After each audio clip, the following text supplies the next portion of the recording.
Yes, right? So, yeah, that's my argument when everybody's like, the fucking world's going crazy. I'm all, were you not alive in 94? And then Biggie and Tupac almost back to back. Yeah.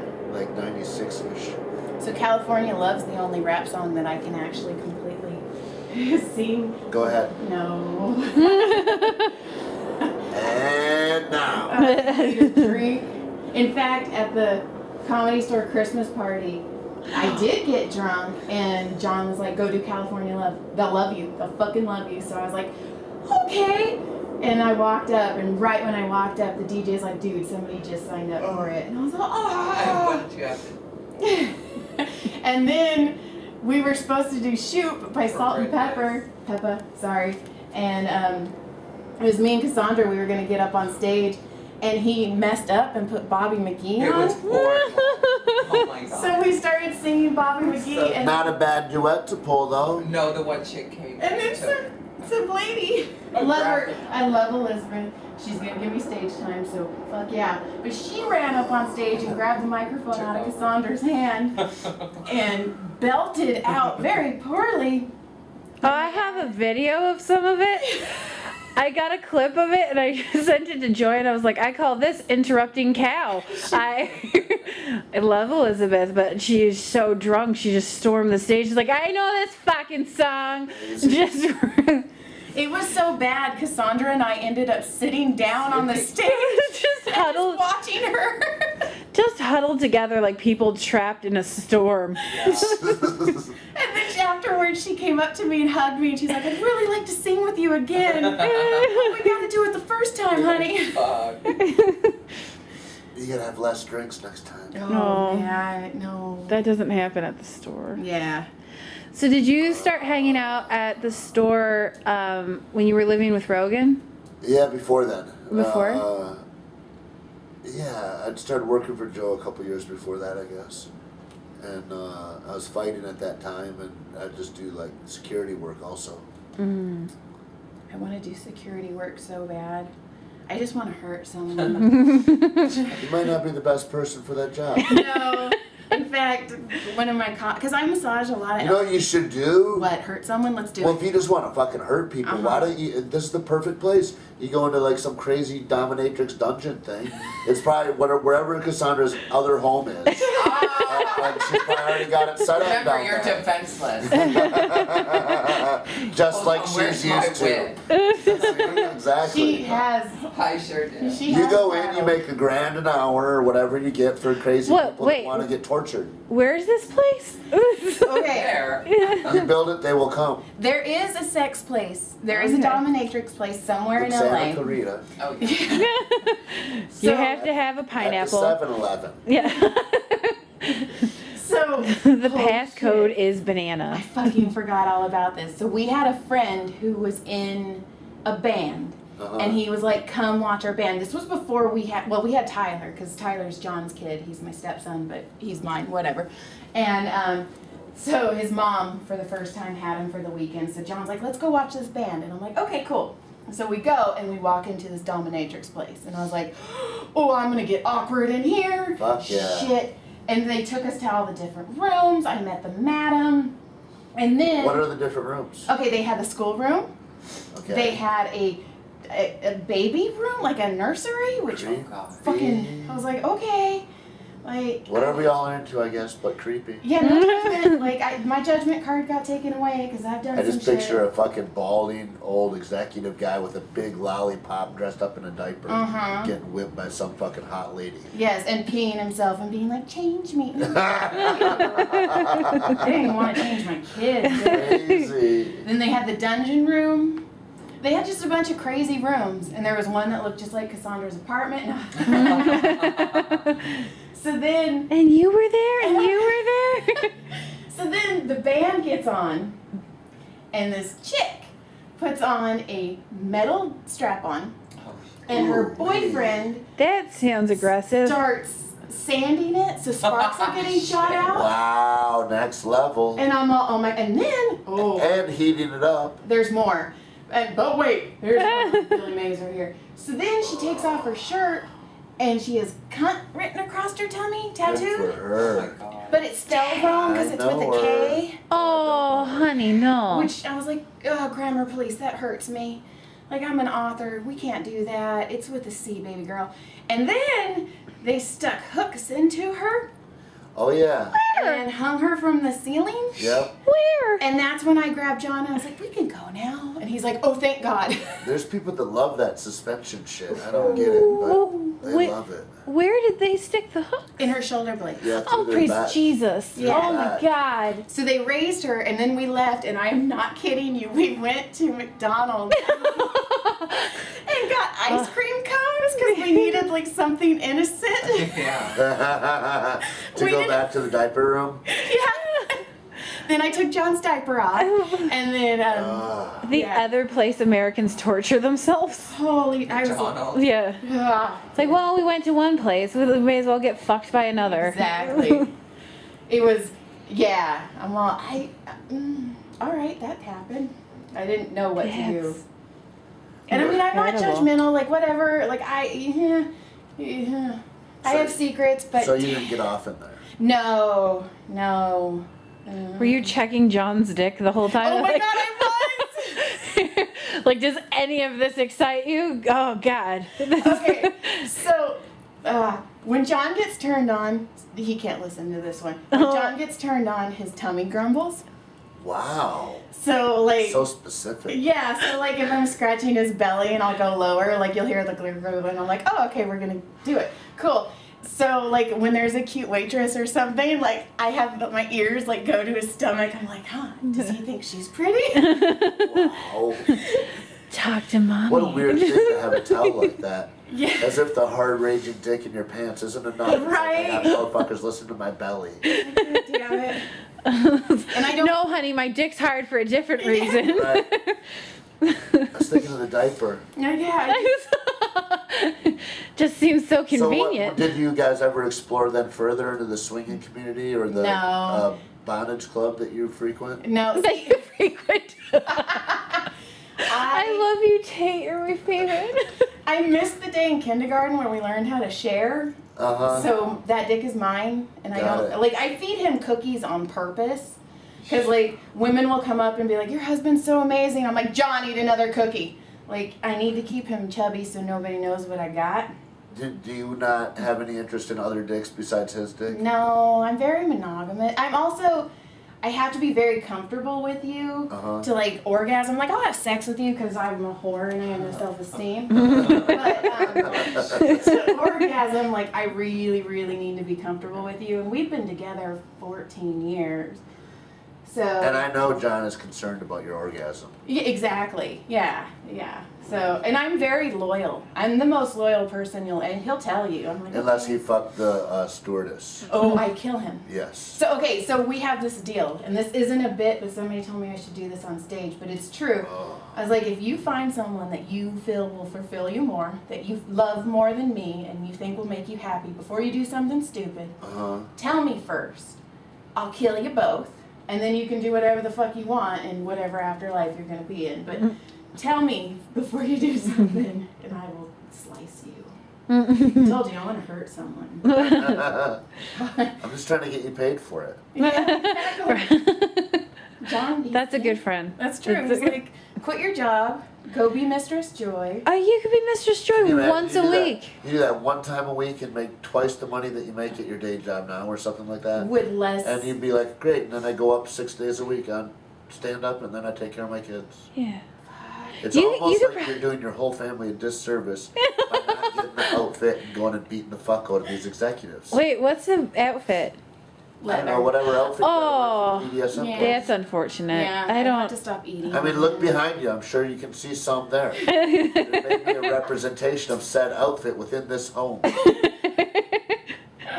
love how she's all thinking looking about around. it. She's like, I'm yeah. like, honey, that's Gone with the Wind. Okay, so No. there's I- Care Bears in my bedroom. Yeah. Like, come on. I have no doubt that you can make. Are they Indian tied men up? work. Oh. Yeah. I don't even know where to go from there because now my head's like, fuck. Do you find there's similarities in personality between fighters and comics? Because I noticed that a lot of times there's crossover between friendships. Yeah. Is it like a personality thing, or is it just I like feel a? There's in all high art, it becomes.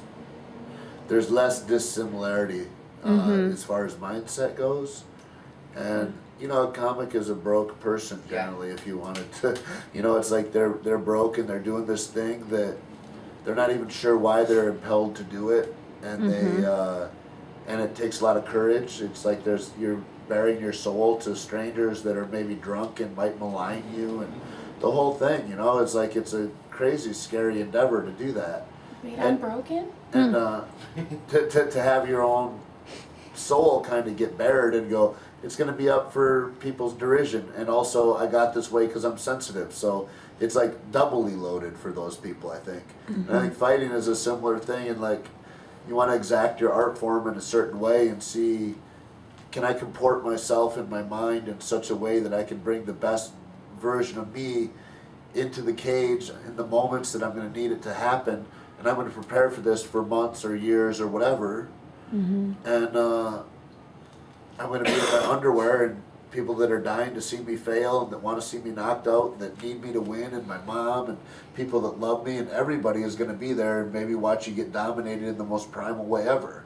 And I feel like there's a lot of similarities in that, like whether it's winning or losing, the bombing or succeeding, it's all kind of like wrapped up into this beautiful exposition of a human being trying to express their soul in a way that they're not really sure of how to maybe course. Like this life's a weird thing, and then if you're a person that runs into either of those things and you start pouring yourself into it, it's just like, I don't know, I feel like you get to see glimpses of the most miraculous parts of people when they strip away everything else and they become their rawest. And I think that's what true comedy or art in that way has to be, is it needs to have that kind of rawness. I completely agree. And I think the same way when you walk into a fight, it's like you can easily get in your way and become too safe. And that would be maybe like overthinking what you're going to say on stage, and then it comes across as stale. Or if I have to think about like, okay, I'm going to jab and then I'm going to hook, I'm already too late. You have to be reflexive about that. And that's the same way conversationally you need to be fluid and to be engaging and interesting and all of that it takes to be a comic. And there's a lot of similarities in that way. And there's a lot of similarities in finding the rhythm. Like you create a rhythm with a crowd. You create a rhythm it's almost sing-songy when you hear the way some comics do bits by design. And it's also that in a fight, is I create a rhythm that I lull you into. And then when I attack, I break that rhythm and I double down on it or whatever so that I can score. And there's a lot of similarities in it, I think. No, and you're right. It's like any art form too, because in my first book that I wrote, it was all of me. And I just put it completely out there, and that was scary too. And I was like, well, fuck. What was the book? It's called Breaking Faith, but it's a romance, but it's a girl who got out of a very abusive relationship. And she dated a guy with a huge, huge penis? Of course. And it was named Breaking Faith. Well, her name's Faith. Right. So it's Breaking Faith, Surviving Faith, Becoming Faith, right? Okay. Are we going to do an illustrated version? It'll be like the old heavy metal magazines? Awesome. But that's funny because I bared it all, and then I was like, all right, here, like, let's have it, and then it was crazy how many women had came up to me and they're like, you wrote my life. That's dope. And I'm well, no, I wrote mine, but they're very, I don't know, abusive guys are very similar. Are very out there. They're the same person. And Well, predation has the same kind of course, right? There's Yes. the same steps in it always. So of like the feeling out process as it increases. Yes. Yeah, cool. I think that's where the healing happens, right? It is. It's when you can honestly tell your story and somebody goes, God damn, that may be me too. Maybe I could get around that too. Maybe I could find freedom in that. That's exactly it. And I was like, look, I found love. You don't have to find love. Like, you can just be by yourself. Believe me, it's better than getting hit. But, so you just go. And I just did it because I didn't want to own that anymore. Like, I didn't want to own that past, so I gave it to her. And I made her strong enough to hold it. and it's not mine anymore. Like, I don't have to be weighed down by it. I don't think about it. It's cool. So, yeah, we all find our way to express ourselves and get rid of things that we don't want. So I sometimes think that's what good, I mean, it's a aspect that good comedy has, is that once these things get taped or premiered in some way, the best comics never do that same work ever again. Yep, it's gone. Yeah. And there's something about a letting go that you have to fully turn your back on that previous work that was like a child, the way you raised it, and to create a new thing. Yes. Which is fucking wild. It's like such a, to me, that's an act of bravery too, because then every time you're on stage, you've got this stuff that you know kills. You've got your magic bullets that you're never gonna put in your gun again. Yes. Which is fucking, that's a wild oath that you take to yourself. And you can see people break it. I mean, you know, I've seen guys do the same jokes for 5 years, but like Rogan, you'll never see him do the same joke after about 14 months after you've heard it the first time. It'll be already all glossy and it'll be on a Netflix special, and that's the last time you see it. And then it's done. It's born. Yeah. That's kind of how, like, I explained, like, I haven't, you throw away It's bits. interesting to letting go of a real problem, though, is that same, you know, exercise, I guess. But writing a book is very much like being in a relationship. Like, when you first write it, that's Crazy. all you think about. Did you do it all by yourself? Did Yeah. you just sit down at your computer and you go, okay, here's my format and what I want to do? Yeah. Cool. All of mine. But, you know, you think about it, you're in love with it, then you finish it, and then you reread it, and you start realizing that it repeats itself, and there's grammatical errors, and you kind of start resenting it a little. Then you polish it up, and then you publish it, which is almost like a breakup. It's like, here, I did everything I could with it. Here, take it, world. Are you ever happy with that, do you think? No. Yeah. No. In fact, I had somebody the other day, like, have you reread Breaking Fate? Like, have you reread your You're books? like, And I'm like, never nope. again. They're gone. But I need to, because I'm bringing back, I'm doing spin-offs. I'm doing 3 spin-offs. And there's a couple things It's I going want to be like the new Harry Potter. with sex. Ah! Except they don't have sex in the first book. Sorry. Spoiler alert. Because I had to make them get to know each other first. So. Because we're girls. Yeah. I like love. Love makes me happy. But, yeah. So have you ever thought of writing a book? Yep. Fuck yeah. I knew you were going to say yes. When are you going to do it? I'm halfway through it, but I had to put it away. Okay, I get that. Because part of it just seemed like I'm trying to do a lot of things right now, and that whole thing of like living a bit in the past of which you have to draw upon in that way is very hard to simultaneously keeping my head on a swivel and moving forward. And I feel like it will cost me too much to endeavor to do that this year. I get that. Last year was the first year I didn't publish a book since 2015. Wow. And that's because I started the podcast. Yeah. I really, really started focusing on comedy, so I had to put it away. And I just actually am finishing a book right now that I'm going to publish, and I was writing it in bed, and John's like, holy shit, I forgot this sound. I missed this sound. You write on a computer? I do. Uh-huh. In bed. Don't tell my chiropractor. Yeah. That's why I have a bad neck. I mean, plus I flipped a card, but whatever. So, yeah. Where do you write on? Are you pen and paper? Yep. Yeah. That's how my first one was, pen and It paper. sucks though, because it sucks to share it with somebody. Yeah, you're telling me. I can tell you how long a pen will last on a notebook. I just like that visceral. I like being connected to the writing and the way that I get in that way. Yeah. So I just got a ton of journals and legal pads filled with shit. In fact, the first book I wrote is pen and paper, and I still haven't published it. Wow. It's still pen and paper. Do you have nice handwriting? No. Oh. My 3rd grade teacher told me I was going to be a doctor. I always Fuck thought you. how cool it would be if you had great handwriting to write it in your own handwriting. Right? That's what they used to do. Yeah. Like, they'd find somebody with good penmanship, and I mean, they were like gold. They're like, you get to write the Bible. That's when he's all, fuck this, I don't like women, I'm going to add this part. You got to carve it into animal skin. It's the best thing we have right now, but we're going to keep these laws forever. And yeah, add whatever you want, like, Add in what you want, exactly. think you're doing Get it. drunk with your friends and just freestyle another story if you want to put one in, whatever. Put in something about your whore girlfriend. It's okay, cool, we got it. Like, you know, It is a weird thing how they make. Wow, I never even thought of that till just now. Yeah. They make life come from the man, Yeah. right? From the rib of Adam. Mm-hmm. Not that the woman is the creator. Nope. That's amazing. And you know somebody was like, yeah, just say celebrate, and he was hard of hearing, and he's all celibate? Yeah, all right, that sounds good. All of them were like, fuck, no, but they can't change it because they already spent too much money and animal skin on it. So they're like, fuck it, we're just going to have to keep it. Yeah. They'll change it in a couple 100 years. It's one thing that religion's really good at. Change. All right, is there anything you want to plug? I don't know. Drink Caveman coffee. That's all I can say. Perfect. All right, did I introduce him?